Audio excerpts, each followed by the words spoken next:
Hello बच्चों, let's see the question. Given below are two statements. Statement 1 is given as viscosity of gases is greater than that of liquids, and statement 2 is given as surface tension of liquid decreases due to the presence of insoluble impurities. In the light of the above statement, choose the most appropriate answer from the options given below. Here we have given four options. A, both statement 1 and statement 2 are incorrect. B, statement 1 is incorrect but statement 2 is correct. C, both statement 1 and statement 2 are correct. D, statement 1 is correct but statement 2 is incorrect.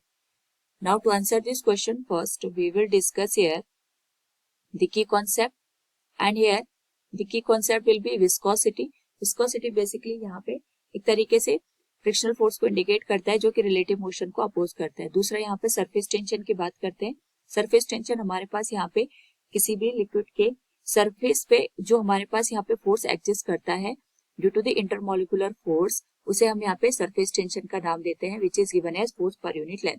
Now question के according अगर हम first statement को observe करें, it is stating कि हमारे पास जो gases होती हैं इनकी विस्कोसिटी ज्यादा होती है as compare to the liquid. तो जैसे हमने यहाँ पे डिस्कस किया कि हमारे पास यहाँ पे जो विस्कोसिटी है it is the frictional force in fluid. Frictional force का मतलब ये हो गया कि हमारे पास जो मॉलिक्यूल अवेलेबल है, इन मॉलिक्यूल के जो रिलेटिव मोशन है उसका अपोज करने की जो टेंडेंसी है या जो उसका नेचर है, इसे हम विस्कोसिटी का नाम लेते हैं. अगर हम बात करें यहाँ पे लिक्विड और गैसेज, हमारे पास जो मटेरियल है दोनों को कंपेयर करने पे हम ये देख सकते हैं कि हमारे पास यहाँ पे जो गैसेज है इनमें इंटरमोलिकुलर जो फोर्स होता है ये कम होता है as compare to the liquid. तो अगर इनके बीच में इंटरमोलिकुलर फोर्स कम है तो यहाँ पे जो रिलेटिव मोशन को अपोज करने की टेंडेंसी होगी ये भी कम होगी. या हम ये कह सकते हैं जो गैसेस के मॉलिक्यूल्स होते हैं इनमें जो रैंडम मोशन होता है ये ज्यादा होता है.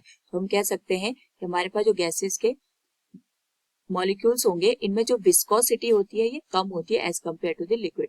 तो हम यहाँ पे जो स्टेटमेंट 1 है it will be incorrect one.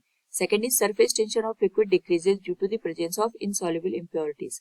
तो जैसे हम यहाँ पे किसी भी लिक्विड की बात करें, सपोज हमने वाटर ले लिया, इसके सरफेस पे हमारे पास यहाँ पे इंटरमोलिकुलर फोर्स की वजह से यहाँ पे जो फोर्स एग्जिस्ट करता है उसे हम सरफेस टेंशन का नाम देते हैं. नाउ जब हम यहाँ पे इम्प्योरिटीज को ऐड कर देते हैं तो इम्प्योरिटीज को ऐड करने पे हमारे पास जो इंटरमोलिकुलर फोर्स होता है ये एक तरीके से कम हो जाता है, क्योंकि जो हम यहाँ पे सेम टाइप के जो मॉलिक्यूल्स होंगे उनके बीच का जो फोर्स होगा वो यहाँ पे कम हो जाएगा due to the presence of the impurities. तो इम्प्योरिटीज को ऐड करने पे हमारे पास जो सरफेस टेंशन होता है दैट गेट रिड्यूस, वो हमेशा यहाँ पे कम हो जाता है. सो यहाँ पे जो स्टेटमेंट सेकंड गिवन है ये करेक्ट हो जाएगा. So from the given option we can say here statement 1 is incorrect but statement 2 is correct. Option B will be the right answer. Hope all you understood it. Thank you and best of luck.